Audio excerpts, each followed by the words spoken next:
Hey guys, this is the mind of Lilith, and thank you for joining me today. I wanted to quickly share my thoughts about this migrant crisis that is affecting the United States at this time. The Daily Mail reported that the mayor of New York City, Eric Adams, is complaining that there is not enough space for the 11,000 migrants that Texas has transported to the city.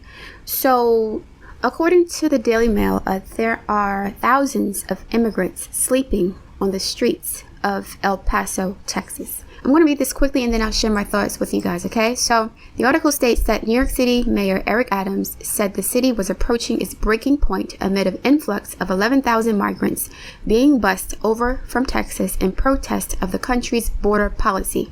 On Monday, the city reportedly failed to properly shelter a group of 60 migrants that arrived from Texas. Adams angered housing advocates after saying the city needed to reassess its right to shelter policy, which guarantees people the right to stay at a shelter for a given day. Among the group of arrivals in New York this month included some migrants from El Paso, which has been so inundated with migrants that shelters had to reject 1,000 of them, forcing them to sleep in the streets. It's almost apocalyptic, says U.S. Representative Tony Gonzales, with El Paso also likened to a third world country. New York City Mayor Eric Adams has admitted shelters are at a breaking point after Texas bussed nearly 11,000 migrants to the sanctuary city. In a statement on Wednesday, Adams expressed frustration over Texas Governor Greg Abbott's busing policy that has inundated the Big Apple with thousands of migrants that left a group of 60 without access to a shelter on Monday. In this new and unforeseen reality, where we expect thousands more to arrive every week going forward, the city's system is nearing its breaking point, Adams said. As a result, the city's prior practices, which never contemplated the busing of thousands of people into New York City, must be reassessed. While some may want to use these extraordinary circumstances as an opportunity to play an unproductive game of gotcha, we remain focused on supporting each of these individuals and families who need our city's help. Among the latest group of migrants who arrived in New York this month included 44 from El Paso, which has seen such an influx of immigrants that its shelters were forced to reject. Okay, they already said this. Okay, they have pictures of the migrants sleeping on the corners. While once again rebuking the busing protest policy carried on by officials in the Southwest, Adams said the city has been working to accommodate its newest arrivals since May. This administration, on its own, has safely and efficiently provided shelter, healthcare, education, and a host of other services to more than 11,000 people, predominantly from Central and South America, who are seeking a better life. This is a remarkable achievement that has required and will continue to require the efforts of our entire system and has become a reality that no city official, advocate, or court could have ever contemplated. They're lying about this. This is something that has happened numerous times in the past throughout this country's history. We have had waves of immigrants from Europe, Southern Europe especially, come into the United States and set up shop in order to displace Native Black Americans on the economic front, okay? So anyway, to continue, New York City is one of the few municipalities in the country with right to shelter laws, which guarantees that anyone who asks for a shelter within a deadline must be given a place to stay within the same day. Migrant Nelson Pizarro told NBC4 that he and others slept on the floor of a shelter for 5 hours before beds finally became available. The first shelter I went to, they didn't have a bed, so they sent me to a second place where they didn't have a bed either. Okay, blah, blah, blah. Let me see these graphics. 199,976 border encounters in July. 1 month. 134,000 single adults. 51,000 families, which is probably, 2 or 3 people, 13,299 unaccompanied minors, 6.5 tons of meth, 1 ton of fentanyl seized at the border in July, 3.4 million unauthorized crossings since January 2021, record 2 million crossings so far in 2021 and 2022, 900,000 undetected crossings. So, these migrants will more than likely be bussed into Black communities, okay? Black, lower class, lower middle class, working class communities, all right? Now, A few weeks ago, I recorded an astrological perspective about this conjunction with Mars, Uranus, the North Node, in Taurus. And in that presentation, which I haven't posted yet, I recorded it several weeks ago, but something told me to sit on it for a while. But I talked about the fact that I believe that the world governments are conspiring or colluding with each other to force migration from countries like Australia, India, and especially several countries in South America. And one of the reasons I said they were going to do this is because, and especially in the case of South America, these South American natives who are poor, right, who live off the land, okay, who are not very educated, right, they are sitting on trillions of dollars of natural resources that the U.S. military and international corporations want access to. So what they're going to do, in my opinion, is create circumstances and situations like arson, okay, because we've seen arson in the Amazon over the past several years. We've seen arson in Australia, right? We even have arson in California. Okay, so I believe that this Mars conjunct Uranus and Taurus transit that we saw, this conjunction we had happen a couple of months ago, it was setting the stage. Even though these events have been happening over the past couple of years, it's setting the stage for new migratory patterns and the government using technology and weaponized arson to force native peoples off of land that are valuable to the United States military and corporations who want to turn these native lands, right, and the minerals and the trees and the water, whatever, to turn these native lands into residential properties, right? To take the resources in order to build better robotics and cybernetic technology, right? And also to prevent countries like China and Russia from getting access to those resources first. So the U.S. military said several months ago, and they admitted this, that there's a wealth of resources in South America. They're so lucky and so blessed. This is what the woman said. I forgot her name. They're so blessed to have access to so many natural resources, okay, that the U.S. military can exploit for whatever they want to use it for, whether it's for corporate interests, whether it's to develop technologies further to make more smarter technologies, more efficient technologies to develop robotics, whatever. They didn't explain all that. But I suspect that they need access to these resources for the new automated economy, which will be heavily reliant on robotics, artificial intelligence, automation, etc., etc. So you need tungsten and lithium and, cobalt and silver, copper, whatever. You need all of these natural resources to further develop the technologies that will be needed to create these advanced smart robots, or this new technology that's ultimately going to be used to subjugate and oppress humanity at the behest of world leaders like the new King Charles. Okay? So in my earlier presentation that I haven't shared yet, I'd expressed that the reason why they are busing these natives far into the country is to make it harder for these people to return home. Back in the early 1900s and to the mid 1900s, millions of Black Americans were forced to leave the Deep South, right, where there was plenty of land and resources, okay, timber, oil, water, gold, whatever, right?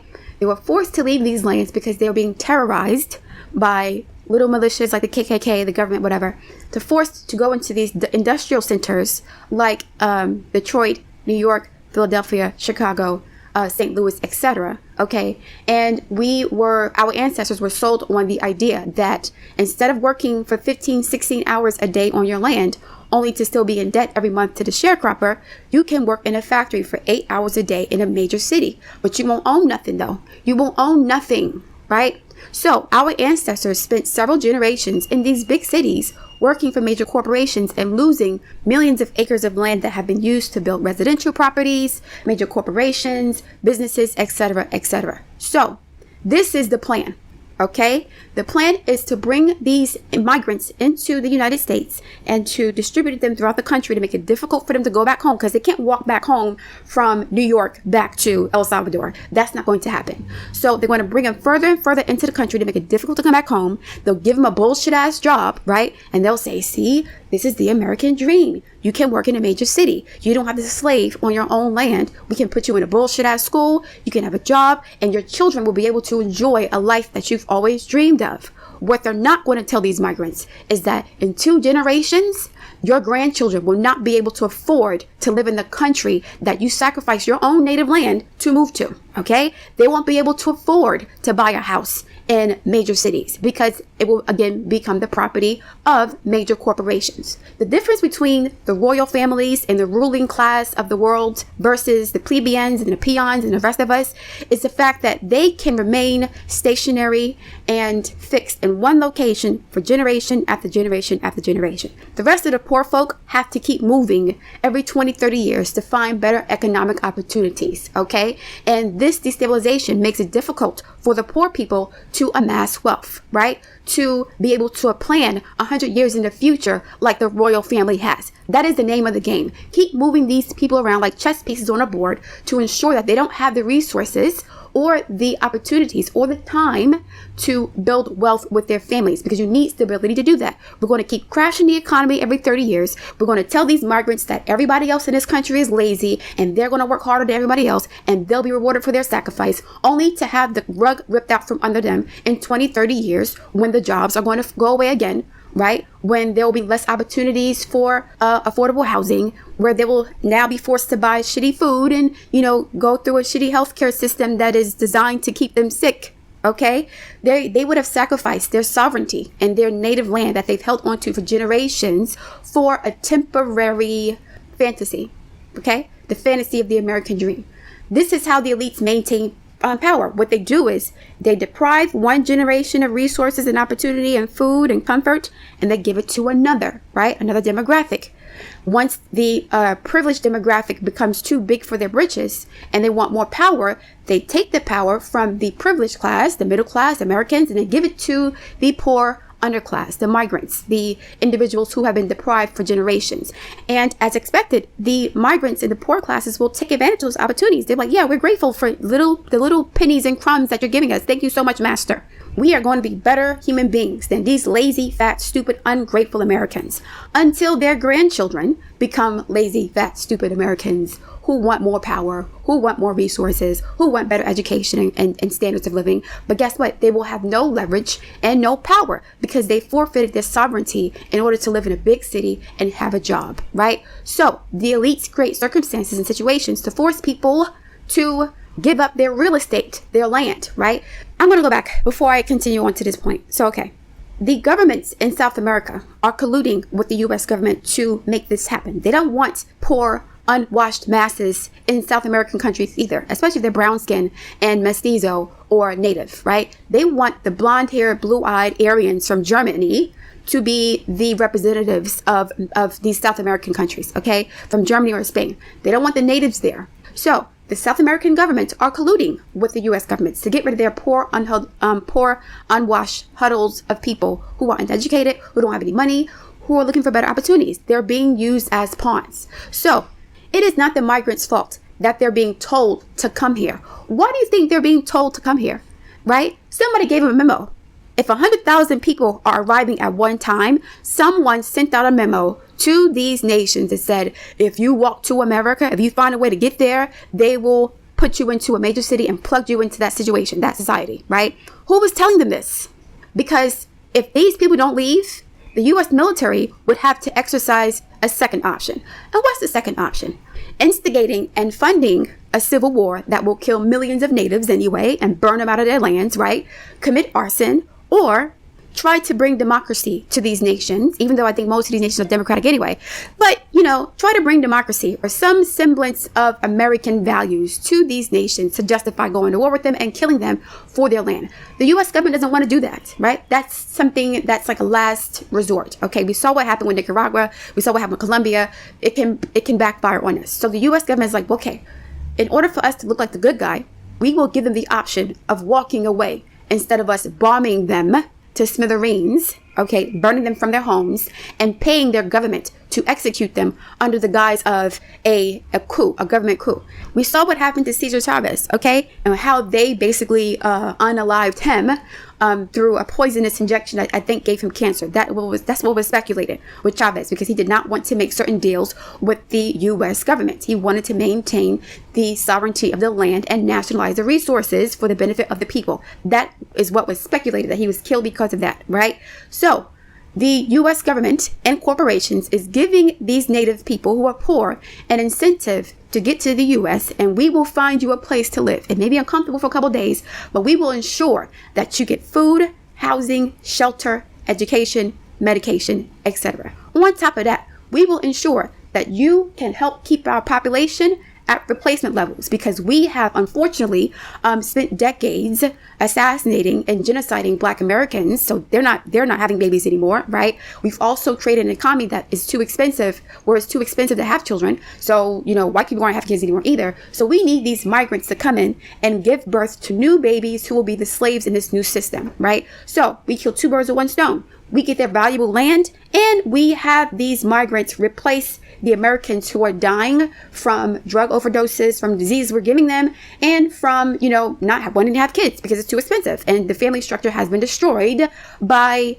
democratic values over the past 60 years. Okay, so do not let any of these politicians pretend as if they don't know what's going on and they don't know why, right? And they're confused and they're trying to figure it out. No, this is a well orchestrated and well planned scheme to displace these native peoples and take control of their natural resources on their land, right? So that China and Russia can't get to it, and we can use these materials to build better technologies for the future. That's the goal, right? And also, to turn some of these South American nations into wealthy enclaves where the wealthy can enjoy the beautiful scenery, the mountain views, the nature, right? While the slaves and the plebeians work in these industrialized cities in North America and in the United States, getting sick from cancer and other stuff. So this is the plan. If Biden or anybody else acts as if they're trying to do something to fix the problem, they are lying. They wanted this to happen. They've been planning this to happen for decades. They need to replace the U.S. population that's dying off from drugs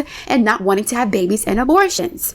Most Latin Americans, I believe, are Catholic. They don't believe in abortion. So you kill two birds with one stone. You ensure that the Black American population does not have employment, right? Any gainful employment. You ensure that the wages remain low, right? You are also ensuring that the population is being replaced, okay? Because of COVID and the other bioweapons that they're using to destroy the population, the older population who's getting pensions, right? You're doing that. And on top of that, you're getting the natural resources from the land that you want. And you've always wanted. So that's why all these arsons have been happening, in my opinion, for the past several years. It is not right to get mad at these migrants for wanting better opportunities. They're obviously being given incentives and being told something to make them want to come here, just like Black Americans were told something to make them want to leave the southern states and sacrifice their land, right, and their sovereignty to live in dirty, big, large industrial enclaves like Detroit and Philadelphia and Gary and Chicago. And, all of the, industrial urban centers that were essentially gutted out in the 70s and 80s once we outsourced the jobs to Asia, because the Black men and Black women of this country were becoming too powerful economically and politically. So they had to kind of humble us a little bit and shut us up and send our jobs overseas, right? To make sure that the descendants of the revolutionaries of this country would be perpetually disenfranchised, okay? But that's another conversation. So again, over the next coming weeks and months and years, do not forget what I'm saying here. This migration issue is orchestrated. The U.S. government wants these people to come here because they want the land that these natives are on. And instead of killing them, this is the more humane way of, getting them to voluntarily give up their land and their sovereignty to live as a citizen, right, in the United States. Okay? All right, I'm going to leave it there. I look forward to reading your comments. Please like, share, and subscribe, and I will speak to you soon.